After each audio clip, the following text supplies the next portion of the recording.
What if the next game you buy for your PlayStation wasn't controlled by Sony's rules?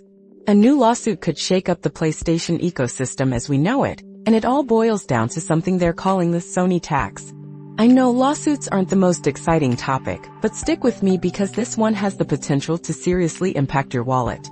See, a consumer group in the Netherlands, called the Mass Damage and Consumer Foundation, is taking Sony to court over what they believe is a monopoly on the PlayStation digital storefront. The core of the issue is that Sony essentially controls where you buy digital PlayStation games. If you want to download a game directly to your PS5, you're pretty much forced to go through the PlayStation Store. And according to the lawsuit, that gives Sony an unfair advantage. Think about it. If Sony dictates the prices on its store, it can, in theory, charge whatever it wants. The lawsuit claims that digital games are often 47% more expensive than their physical disc counterparts. That's a hefty premium just for the convenience of downloading. To add insult to injury, the lawsuit alleges that distributing digital games costs Sony less than physical releases. The consumer group says this isn't just about convenience, it's about Sony allegedly pushing gamers towards digital-only consoles, especially with the latest PlayStation generation. You buy a discless console, you're locked into their ecosystem.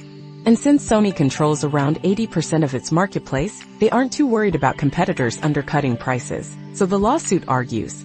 The group wants Sony to open the market, allowing other providers to sell digital PlayStation content. Imagine being able to shop around for the best deal on a digital game, just like you would for a physical copy. It could be like finally getting a real choice. It is also worth mentioning the current lawsuit is reminiscent of what happened between Epic and Apple in the past. Of course, this is just the beginning. The first hearing is expected later this year, so it's going to be a while before we know the outcome.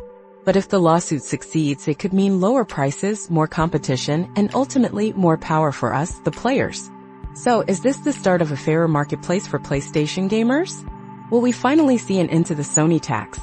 Let me know what you think in the comments. And don't forget to subscribe for more updates on this story and other tech news. It's going to be a wild ride.